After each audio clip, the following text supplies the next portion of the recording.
Aló, muy buenas tardes, mis queridos amigos. Nuevamente hoy en nuestro programa Musicalmente, que se emite todos los lunes a las 2 de la tarde. Hoy quisiera empezar eh, informando la lamentable pérdida del doctor Álvaro Ollona Bernal, director y fundador de Radio Filarmonía. En realidad, estamos todos consternados y, como yo siempre les he comunicado en este programa, la trascendencia de un ser humano está en relación fundamentalmente por cuánto haya impactado en nuestra vida y nuestros corazones. Y yo creo que Radio Filarmonía es una prueba clara de la importancia, del impacto sobre nuestras emociones y nuestra vida en relación a la labor del doctor Ollona. Muchísimas gracias de corazón. Para nosotros es una gran pérdida, pero la familia de Filarmonía, en la convivencia permanente y realización del trabajo en la radio, confirmamos siempre su presencia y estamos seguros que estará con nosotros permanentemente. Muchas gracias por todo.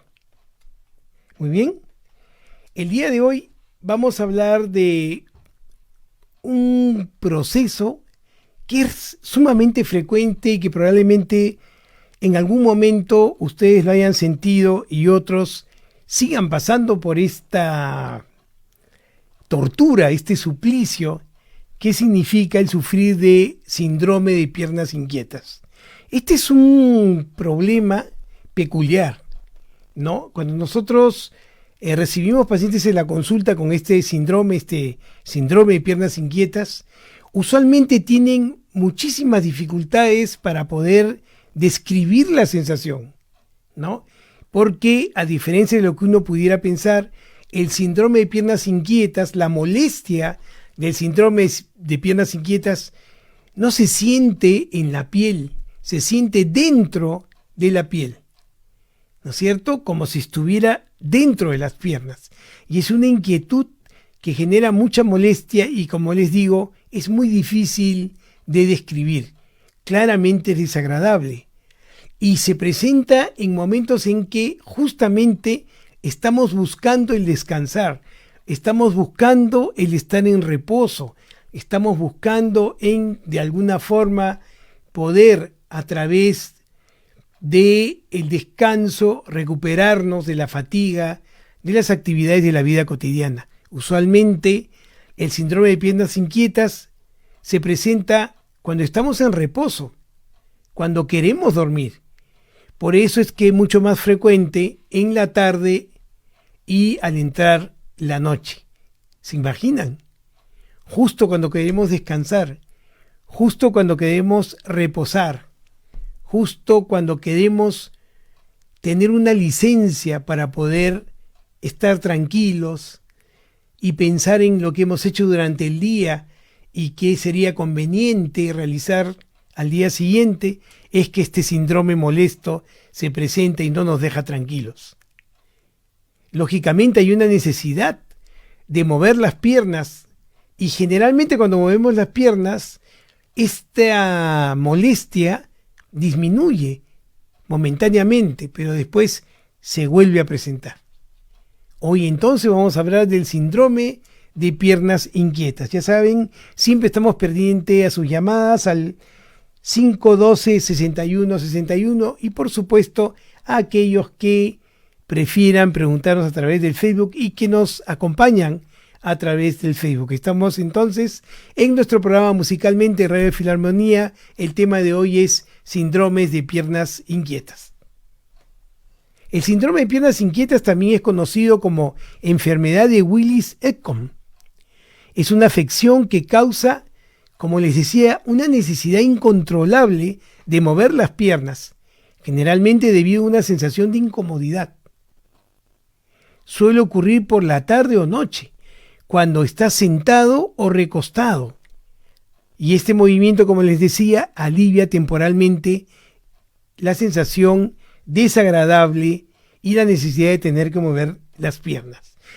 Es importante recordar lo siguiente, porque estoy seguro que muchos de los que me están escuchando están pensando en ese movimiento rítmico que hacemos de las piernas, ese movimiento que generalmente se presenta cuando estamos realizando nuestras actividades, cuando estamos conversando inclusive con las personas, como una expresión más bien de inquietud generado usualmente por la ansiedad o por el no poder sentirnos quietos, por una inquietud que más bien media por una hiperactividad, ¿no? Les hablo, por ejemplo, del caso de las personas que sufren un trastorno por déficit de atención con hiperactividad, en el cual hay una necesidad permanente de estar en movimiento, y esto hace que cuando estemos sentados movamos constantemente las piernas e inclusive podemos mover los brazos, ¿no es cierto?, por esta necesidad de estar permanentemente en movimiento. Esto es diferente del síndrome de piernas inquietas, porque el movimiento, por ejemplo, generado por el trastorno por déficit de atención, que es una expresión de la hiperactividad, se da a cualquier hora, durante el día, en cualquier actividad, a diferencia del síndrome de piernas inquietas, que usualmente se da entre la tarde y noche y que está relacionado con el inicio del reposo o el inicio del sueño. Entonces es diferente, ¿no? La otra característica es diferenciar el síndrome de piernas inquietas de otras causas por las cuales tenemos la necesidad de movernos, es que difícilmente el síndrome de piernas inquietas va a comprometer los miembros inferiores, es decir, va a comprometer los brazos. Usualmente es el movimiento de las piernas lo que se puede reconocer, que claramente nos genera fastidio, ¿no? Y nos genera una impaciencia que puede inclusive evitar que iniciemos el sueño, y esto generar una alteración de la calidad de vida por un sueño no reparador o un sueño inadecuado. Entonces, aquellos que están en este momento escuchándonos y están en su oficina moviendo sus piernas constantemente porque tienen la necesidad de hacerlo porque no pueden estar quietos, no se preocupen, no están frente a un síndrome de piernas inquietas. Y aquellos colegas míos, porque yo, como les he comentado, también tengo o formo parte de este grupo de adultos que tiene trastorno por déficit de atención, y de hecho probablemente esté moviendo mis piernas debajo del escritorio, corresponde más a una hiperactividad del trastorno por déficit de atención. Hoy hablamos del síndrome de piernas inquietas. Los síntomas del síndrome de piernas inquietas puede aparecer o desaparecer por tiempos. A veces las sensaciones son difíciles de explicar, como les decía. Cuando el paciente trata de explicar lo que siente, en realidad tiene dificultades porque no es precisamente pues una picazón, ¿no? Como un escozor, o no es un ardor, ¿no? Es algo que difícilmente se puede explicar. Y las personas con este síndrome suelen describirlo como un calambre o un entumecimiento muscular, aunque cuando uno trata de explorar más el síntoma, ¿no?, en realidad podría no corresponder ni siquiera a esta descripción. Sin embargo, es frecuente que los pacientes lo describan como un deseo intenso de mover las piernas. ¿Estamos de acuerdo? Entonces, es mucho más común de lo que parece, y estoy seguro que muchos de los que me están escuchando en este momento deben transitar por este trastorno. El síndrome de piernas inquietas comienza en cualquier edad y generalmente empeora con la edad. Es decir, que si empieza tempranamente y va pasando el tiempo, la molestia va empeorando conforme somos mayores. Y como les decía, puede interrumpir el sueño, lo que interfiere entonces en nuestras actividades diarias. Es verdad que podríamos ir arreglando este proceso a través de medidas sencillas de cuidado personal, cambiando nuestro estilo de vida puede ayudar a aliviar estos síntomas.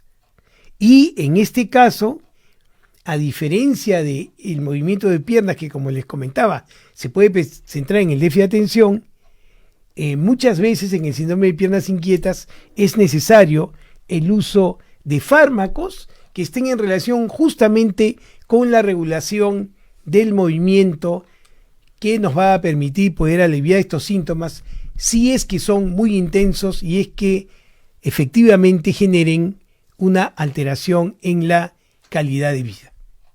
Muy bien, entonces teniendo esto aclarado, podemos precisar cuáles son los síntomas. Lógicamente el principal síntoma va a ser la necesidad de mover las piernas. Pero hay características acompañantes de este síndrome que, como les decía, los puede diferenciar de otras afecciones. Entonces, claramente, el síntoma fundamental del síndrome de piernas inquietas es la necesidad de mover las piernas. ¿Cuáles son entonces las características que pueden incluir este síndrome? Primero, las sensaciones comienzan, como les decía, durante el descanso prolongado. Miren qué fastidio. Durante el descanso prolongado, es decir, acostado o sentado. Por ejemplo, en un automóvil, en un avión, en el cine, puede empezar esta molestia, este fastidio.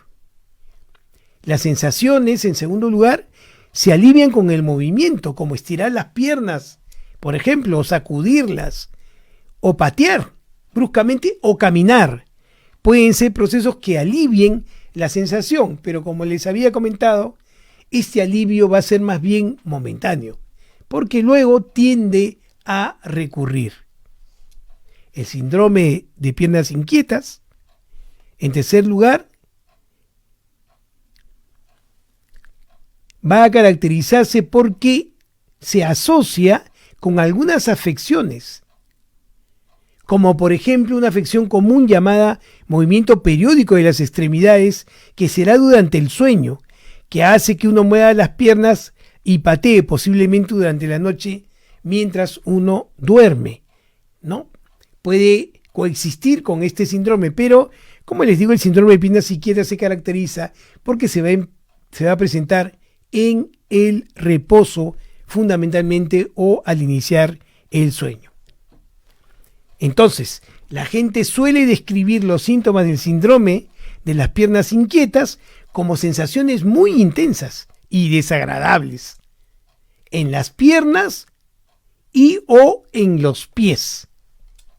¿Estamos de acuerdo? En las piernas y o en los pies. Y suelen ocurrir en ambos lados del cuerpo. Usualmente es bilateral. Pero con menor frecuencia, como les decía, estas sensaciones se pueden presentar en los miembros superiores, es decir, en los brazos. Probablemente es importante señalar que las sensaciones que generalmente ocurren, más bien, como les decía, dentro de la extremidad, más que en la superficie de la piel, se describen como cosquilleos, hormigueos, tirones, sensación pulsátil, es decir, como si las piernas estuvieran latiendo, dolor, picazón, aunque definitivamente no se soluciona con el rascado, sensación de choque eléctrico, como si se estuvieran pasando corriente, son generalmente las sensaciones más frecuentes de este síndrome. Pero como les digo, cuando uno trata de encontrarle más sentido al síntoma o trata de darle más sentido a la descripción, se da cuenta que en realidad no es exactamente como lo hemos denominado. Y entonces se nos complica el poder describir qué es lo que está pasando. Lo que sí tenemos claro es que es molesto. Lo que sí tenemos claro es que fastidia, no nos deja descansar, no nos deja estar tranquilos y, como les decía, puede interrumpir claramente el inicio del sueño y esto generar una alteración de la calidad de vida. ¿Cuáles son las causas? En realidad no se conoce exactamente cuál es la causa que genera este proceso, pero lo que sí se supone y puede estar claro es que se generaría por una disminución de la funcionalidad del neurotransmisor llamado dopamina. ¿Se acuerdan de la dopamina? Este neurotransmisor del que hemos hablado con muchísima frecuencia y que lo hemos asociado fundamentalmente como el neurotransmisor del placer y del displacer. Bueno, esta dopamina también se encarga del control del movimiento, sobre todo del control del movimiento fino. Y entonces aparentemente la alteración de la suficiencia de este neurotransmisor estaría comprometida en la presencia de este cuadro. El otro factor que puede ser importante como origen es el factor hereditario, pero debemos recordar que para poder determinar que este síndrome de piernas inquietas tiene un origen hereditario, tendría que presentarse antes de los 40 años, para poder decir efectivamente podría haber una carga hereditaria y podría identificarse en los familiares del paciente. También puede presentarse en el embarazo. A ver, madres que nos escuchan, si han sentido, sobre todo en el último trimestre del embarazo, esta inquietud, ¿no es cierto? O si la han tenido y ha empeorado en el tercer trimestre del embarazo, suele ser entonces característico y usualmente va a desaparecer o disminuir luego del parto. Entonces, si se dan cuenta, aparentemente tendría una relación con la suficiencia de los neurotransmisores, especialmente las catecolaminas, en este caso la dopamina, que regula el movimiento muscular, sobre todo el movimiento fino. Podría estar en relación también con un tenor hormonal y, por supuesto, con una carga genética, sobre todo si la molestia ha empezado antes de los 40 años. Pero hay factores de riesgo que pueden explicarnos este proceso. Por ejemplo, puede manifestarse a cualquier edad, incluso durante la infancia, y en niños tiene su propia característica. Ahora lo vamos a comentar. La afección es más frecuente, como les he dicho, a medida que la edad avanza. Por lo tanto, a más edad, más probabilidad de presentar esta molestia y con mucho mayor intensidad. Es más común en mujeres que en varones y usualmente no está relacionada con una enfermedad grave subyacente. Entonces, tomar en cuenta esto. Puede presentarse a cualquier edad, pero es más frecuente en la edad avanzada. Por lo tanto, a mayor edad, más probabilidad de sufrir de este síndrome y es más común en las mujeres. Esos son dos factores de riesgo importantes para presentar el síndrome de piernas inquietas. No está relacionado con enfermedades graves, sin embargo, a veces puede acompañar otras afecciones que tienen relación con alteraciones motoras, por ejemplo, una neuropatía periférica, ¿no? Pacientes con una neuropatía periférica, resultado de una diabetes mellitus, pueden presentar un síndrome de piernas inquietas. O pacientes con alcoholismo crónico que como consecuencia tienen una neuropatía periférica pueden tener también este síndrome de piernas inquietas. Este dato es sumamente importante. Es frecuente encontrar síndrome de piernas inquietas cuando hay una deficiencia de hierro. Entonces, si tenemos mujeres que tienen alteraciones de la menstruación, donde hay una pérdida sostenida de sangre y esto le genera una anemia ferropénica, es decir, con una disminución de hierro, podrían presentar síndrome de piernas inquietas. Los sangrados crónicos, de repente estamos frente a pacientes de tercera edad que tienen un sangrado crónico, no sea por un proceso oncológico, por un proceso gastrointestinal, y tienen una anemia ferropénica, podrían presentar entonces este síndrome de piernas inquietas en pacientes con insuficiencia renal, por ejemplo. podrían tener también este síndrome. Y escuchen bien, usualmente cuando el síndrome de piernas inquietas se presenta en niños, la causa más frecuente es la anemia ferropénica, es decir, una disminución del hierro en la sangre. Entonces es algo que tenemos que tener en mente cada vez que tengamos a un familiar o un paciente con una enfermedad crónica, con este síndrome de piernas inquietas, que estamos tratando de solucionar con benzodiazepinas, pensando que es ansiedad u otros fármacos, pensar en la posibilidad de que pueda deberse más bien a una pérdida sanguínea crónica y esto esté generando una anemia ferropénica que sería uno de los orígenes del síndrome de las piernas inquietas. Lógicamente, dentro de las enfermedades que pueden coexistir con el síndrome de las piernas inquietas está también la enfermedad de Parkinson, ¿cierto? Las personas que tienen la enfermedad de Parkinson, recordemos que la enfermedad de Parkinson se genera justamente por una pérdida de células dopaminérgicas, ¿no es cierto?, que regulan el movimiento fino. Es lógico entender que si estamos frente a este cuadro, podamos presentar síndrome de piernas inquietas. Además, algunos medicamentos que más bien se encargan de regular estos procesos podrían ponernos en un mayor riesgo de este síndrome, ¿no es cierto? Entonces, tomar en cuenta todo esto justamente para poder tener presente la causalidad de este proceso. Muy bien. ¿Cuáles serían entonces las complicaciones? Ya lo tenemos claro, ¿no es cierto? Sabemos que el síndrome de piernas inquietas se puede producir fundamentalmente en afecciones graves, ¿no es cierto? Y que estos síntomas pueden variar desde unas molestias ligeras hasta ser molestias muy intensas que generen incapacidad. Muchas personas con este síndrome de piernas inquietas tienen dificultades para dormir o permanecer dormidas.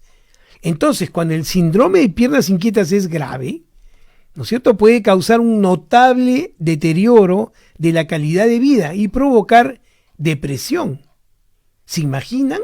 Estar permanentemente con esta molestia sin tener posibilidades de poderse relajar, con un estrés persistente debido a la presencia de esta molestia. Lógicamente esto puede generar secundariamente trastornos de ansiedad y también trastorno depresivo mayor. Pero a su vez, como les decía, la imposibilidad de poder dormir de manera relajada generará un deterioro de la calidad de vida por dificultades justamente para tener un sueño reparador. Entonces, todo esto tenemos que tomarlo en cuenta porque muchas veces no le damos importancia a este proceso, tenemos familiares con estas características y en realidad no le damos importancia porque nos parece un proceso que podría estar en relación a poner de la voluntad y no estar tan sumido en la posibilidad de resolver el problema de nuestro paciente o nuestro familiar. Entonces, tomar esto en cuenta porque es importante entender que este síndrome puede traernos dificultades, por supuesto, mayores. Muy bien, ¿cómo se hace el diagnóstico? Creo que esto lo podemos tener claro. El diagnóstico va a depender fundamentalmente de la clínica, es decir, de lo que el paciente nos manifieste sobre esta molestia. Va a haber una entonces necesidad irresistible de mover las piernas, generalmente acompañado de sensaciones incómodas. Es lo que el médico tiene que recoger para poder hacer el diagnóstico correcto. Los síntomas van a aparecer o empeorar cuando uno está en reposo, ya sea sentado o acostado. Puede aliviar temporalmente con el movimiento de las piernas y los síntomas, como les digo, empeorará en la noche, y con estos criterios clínicos podemos estar claros en que estamos frente a un síndrome de piernas inquietas. Entonces, ¿cómo tratamos este proceso? a veces el tratamiento de la afección subyacente, es decir, la mejora de un paciente con Parkinson o la mejora de un paciente con diabetes, un abordaje de estas neuropatías diabéticas o estas neuropatías alcohólicas pueden generar un mejoramiento tremendo del cuadro del síndrome de piernas inquietas. Por lo tanto, esto será importante. Más aún si entendemos asociado con una deficiencia de hierro. Bastaría con generar un tratamiento, una compensación de esta deficiencia de hierro para tener claramente una mejoría del cuadro. Por lo tanto, hay que tener claras las comorbilidades, hay que explorar el sistema sanguíneo, ver si efectivamente el hierro está en una presencia correcta o si aquellos cofactores que son importantes para mantener un hierro sérico adecuado están controlados para poder disminuir las molestias o colapsar los síntomas de este molesto síndrome. Por lo tanto, tratar las afecciones sería una alternativa, y si todo esto no funcionara, entonces es importante ver la posibilidad de la toma de medicamentos que puedan regular o disminuir estos síntomas. Entonces entenderemos que aquellos medicamentos que sirvan para mejorar la función dopaminérgica serán fundamentales en este tratamiento. Lógicamente, para que nosotros usemos fármacos, debemos estar en un cuadro moderado a severo, ¿no es cierto? Entonces, fármacos como el pramipexol pueden ser una excelente alternativa, o fármacos como la rotigotina también pueden ser de utilidad. ¿Estamos de acuerdo? Entonces, si nosotros entendemos que el síndrome de piernas inquietas está en relación con una mala función dopaminérgica y tomamos como objetivo, si es que la enfermedad es moderada a severa, el uso de fármacos, una primera alternativa sería usar estos fármacos que aumentan la eficiencia de la dopamina. Otra forma de tratar este cuadro es, vean ustedes, bloqueando canales del ion calcio. Y ustedes me dirán, ¿para qué? Justamente para darle una mayor autonomía y eficiencia al sistema nervioso para poder regular la sensibilidad en la contractura muscular que puede generar entonces este síndrome de piernas inquietas. Y entonces podemos usar fármacos que estoy seguro ustedes conocen. La pregabalina, por ejemplo, puede ser una alternativa. Este fármaco que los psiquiatras usamos para los trastornos de ansiedad que no responden a los tratamientos usuales, o que usan los neurólogos, reumatólogos o especialistas en el manejo del dolor, justamente para aliviar el dolor, esta pregabalina que actúa bloqueando justamente canales de calcio, puede ser una alternativa para este síndrome de piernas inquietas. Y también, por supuesto, la gabapentina que es usada con frecuencia en neuropatía diabética o en neuropatía alcohólica, también puede servir, por supuesto, para mejorar o eliminar los síntomas del síndrome de piernas inquietas. Otra alternativa interesante es el uso de una benzodiazepina en especial, y en este caso es el clonazepam. Recuerden ustedes que el clonazepam, que se usa con frecuencia para los trastornos de ansiedad, por supuesto en tiempos cortos, ustedes ya lo saben por nuestras reuniones y nuestras enseñanzas a través de este programa. La benzodiazepina son fármacos que no deben usarse por tiempos largos, pueden servir también para el síndrome de piernas inquietas, porque recuerden que el clonazepam inicialmente fue utilizado como anticonvulsivante, como un regulador justamente de los disparos musculares que no tienen un régimen o un patrón determinado. Entonces la posibilidad del uso del clonazepam también puede ser una buena alternativa. También hay colegas que echan mano al uso de analgésicos como el tramadol, como la codeína, es decir, opiáceos, también pueden ser importantes, pero debemos tomar en cuenta que estos fármacos que tienen grandes probabilidades de producir dependencia deben ser usados solamente si el cuadro es severo o muy grave, ¿no es cierto?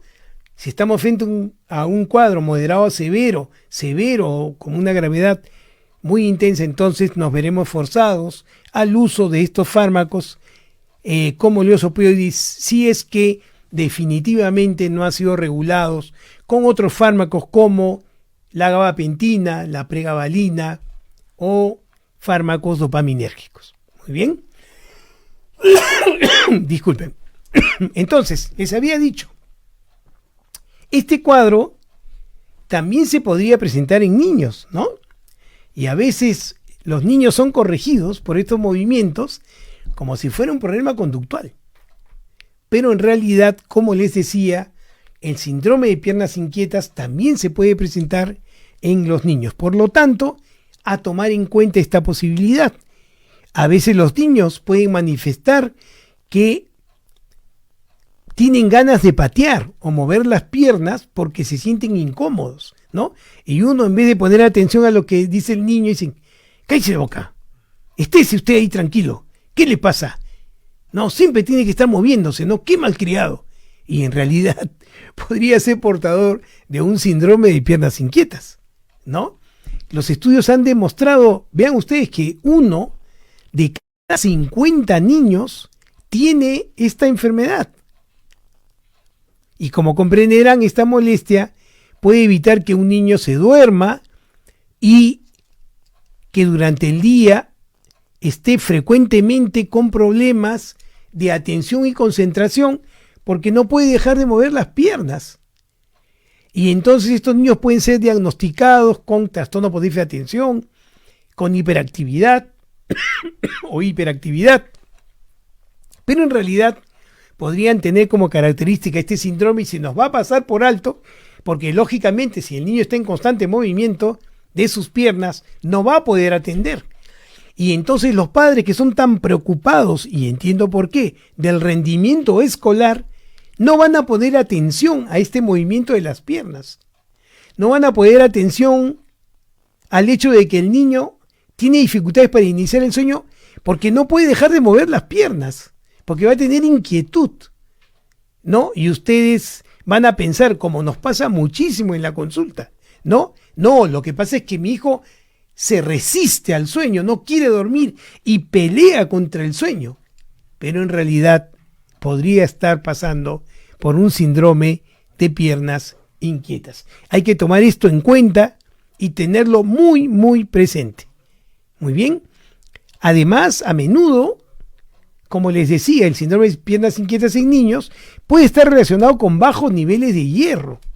Entonces, tomar en cuenta esto, ¿no? Si su hijo está pasando por una anemia y de alguna u otra forma está con este síndrome, tomar en cuenta que efectivamente una disminución de hierro puede ponernos en esta situación.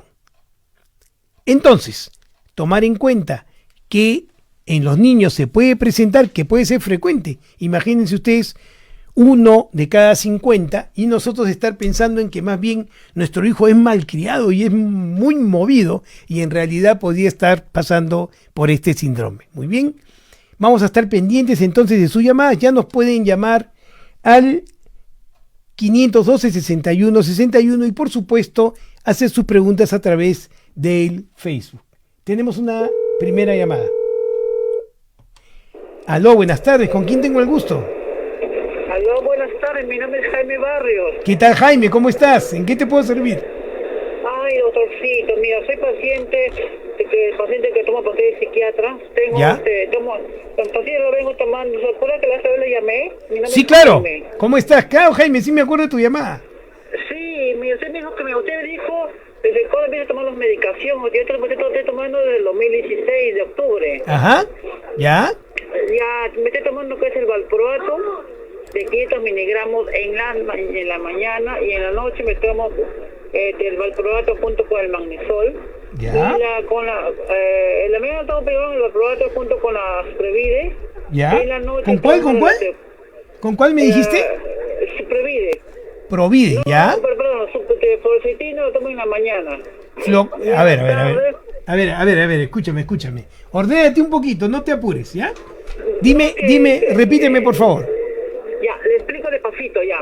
Ya. En la mañana tomo valproato de 500 miligramos. Ya. En pastillas. Ya. Yo soy en la maicundo con la fluoxetina. Ya. Ya.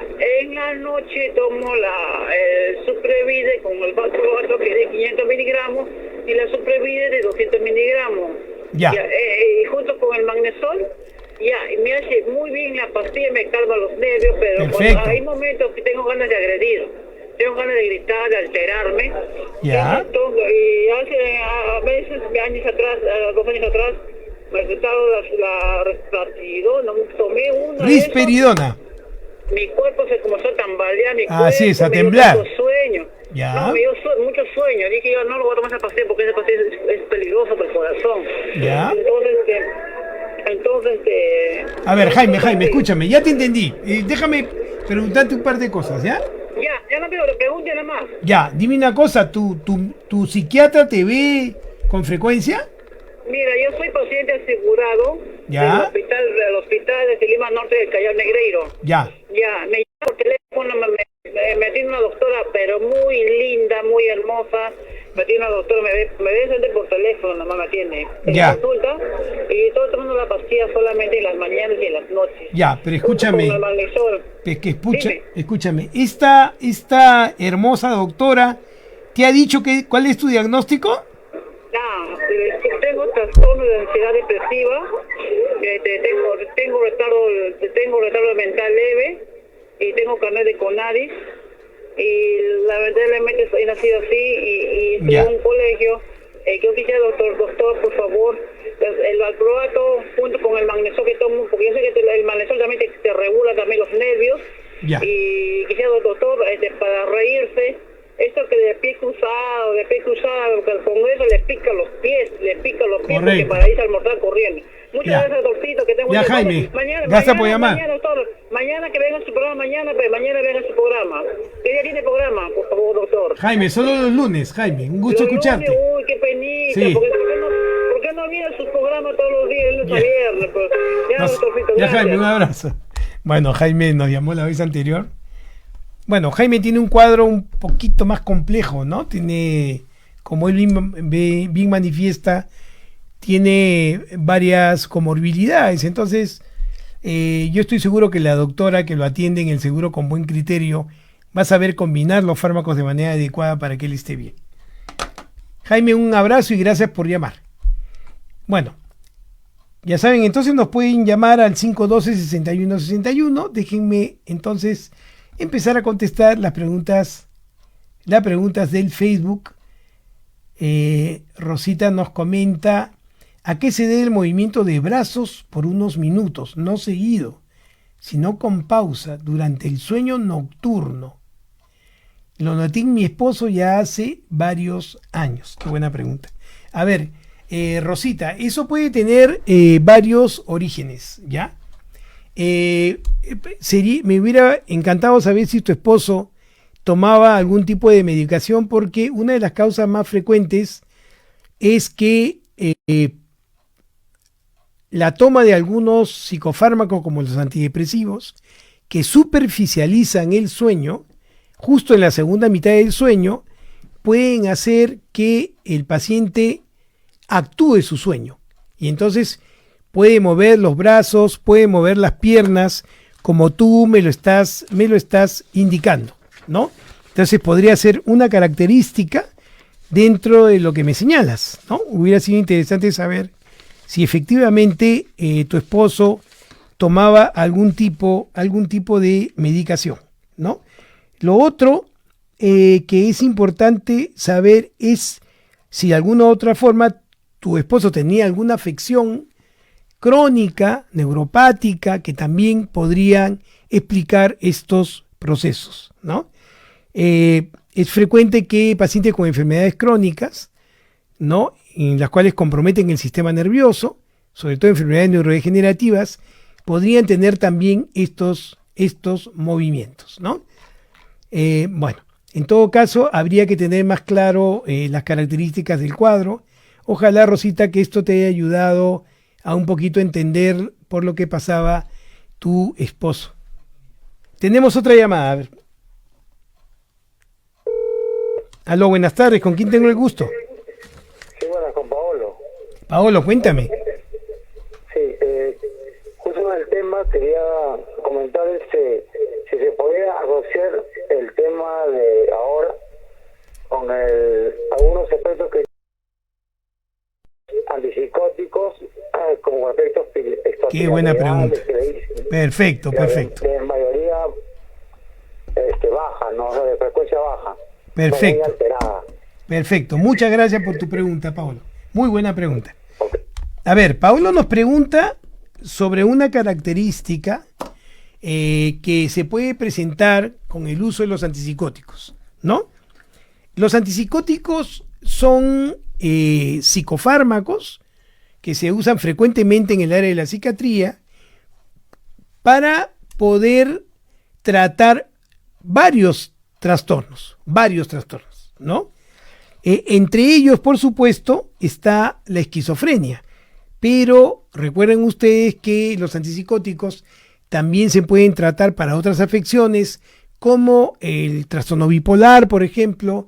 También se puede usar para disminuir la impulsividad en trastornos de personalidad más bien inmaduros. Se puede usar también para trastornos de ansiedad que son difíciles de tratar con los fármacos usuales, para trastornos depresivos que son refractarios también al tratamiento usual, etcétera, etcétera, ¿no es cierto? Entonces, son psicofármacos de amplio espectro en su mecanismo de acción. Pero todos ellos tienen un común denominador. Y estos son fármacos que bloquean la función de la dopamina. Y entonces, al bloquear la función de la dopamina que regula el movimiento, ¿no es cierto?, se puede generar un síndrome denominado síndrome parkinsoniano. Se conoce como síndrome parkinsoniano porque imita los síntomas de la enfermedad de Parkinson. Y entonces el paciente comienza a tener temblores distales, tanto en miembros superiores como en miembros inferiores, ¿no es cierto?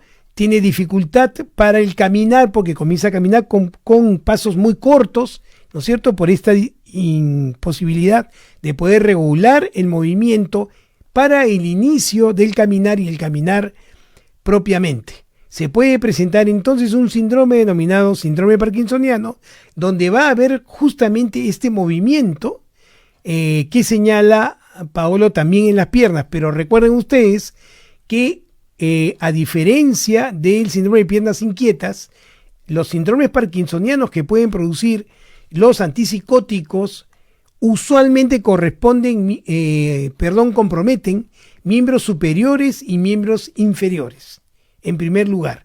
En segundo lugar, el temblor distal es permanente y empeora cuando el paciente trata de hacer un movimiento fino, como tomar una taza o un vaso o un cubierto, por ejemplo, ¿no?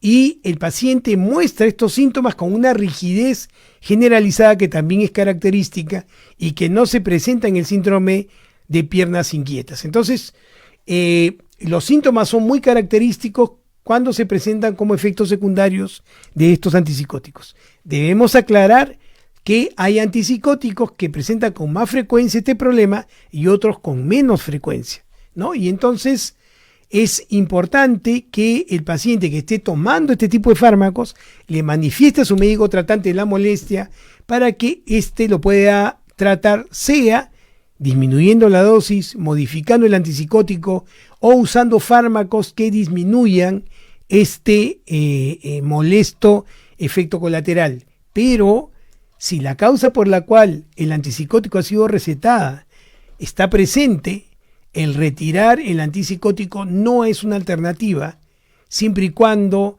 si se piensa en esto, sea reemplazado por otro antipsicótico que no genere estas molestias. Muy importante tu pregunta, Paolo. Tenemos otra pregunta. Aló, buenas tardes. ¿Con quién tengo el gusto?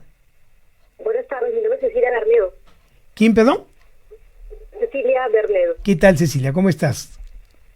Bien, Cuéntame. buenas tardes. Justo estaba escuchando el programa, o sea, estaba Sí. escuchando el caso y se parece mucho a la de mi mamá.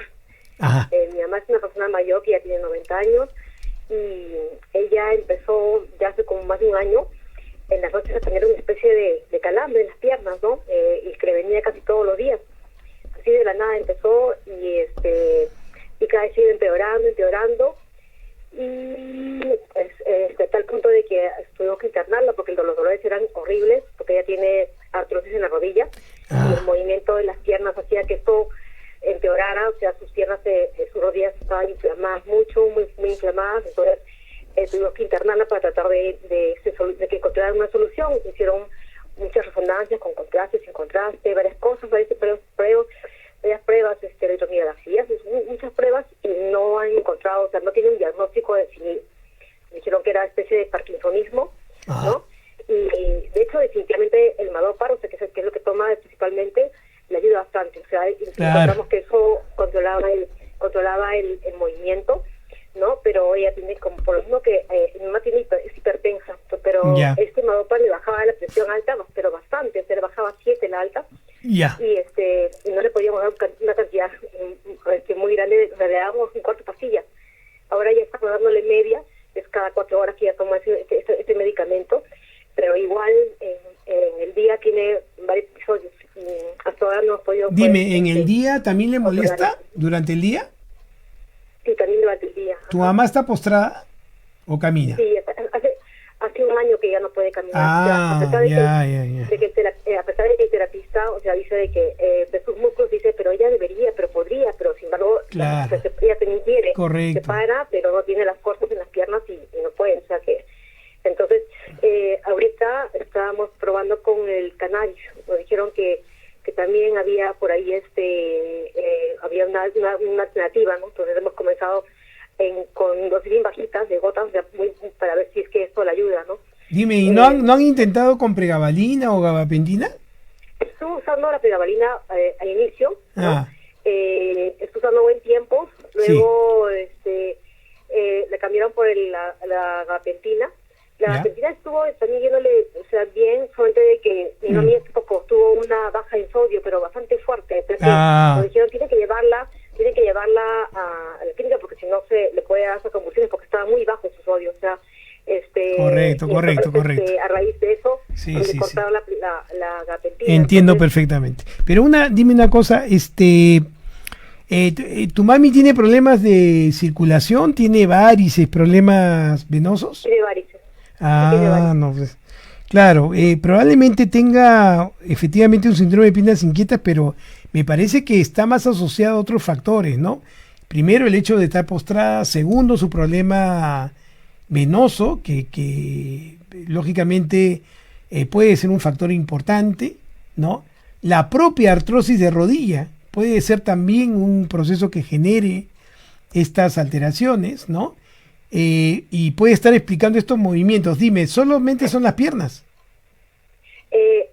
Por ahí empezó, pero ahora también veo que también es un poco el tronco y a veces, muy rara vez, también los brazos, ¿no? O sea, lo más común de donde empezó fue las piernas. Ya, podría tener efectivamente una comorbilidad con el síndrome de piernas inquietas, pero veo que farmacológicamente han optado correctamente, mi querida amiga, o sea que hay que seguir insistiendo por esa parte, ¿no? No conozco ningún estudio que muestre eficacia con el uso de gotas de cannabis para este proceso, pero bueno, me imagino que el médico que le está viendo debe tener alguna experiencia con ese uso. Bueno, en todo caso, en todo caso te deseo pues la mejor de la suerte para que tu mamita esté bien y se recupere rápido. Muchas gracias por tu llamada. Muy bien. Bueno, a veces pasa así, pues, ¿no? Los cuadros tienden a ser muy complejos y muchas veces uno tiene que optar por procesos o medicamentos que no necesariamente tengan una indicación precisa sobre estas alteraciones, pero bueno, por lo menos las gotas de cannabis van a servirle para los procesos dolorosos que según entendemos, también esta pacientita tiene, ¿no? Ojalá mejore, por supuesto. Muy bien. Seguimos entonces con las preguntas del Facebook. Carlos nos comenta que eventualmente presenta este cuadro, me despierta, dice, es una sensación de querer andar, obliga a sentarme, dice, oh Carlos, te quedaste hasta ahí, nomás te quedaste en no sé qué más sigue. Bueno,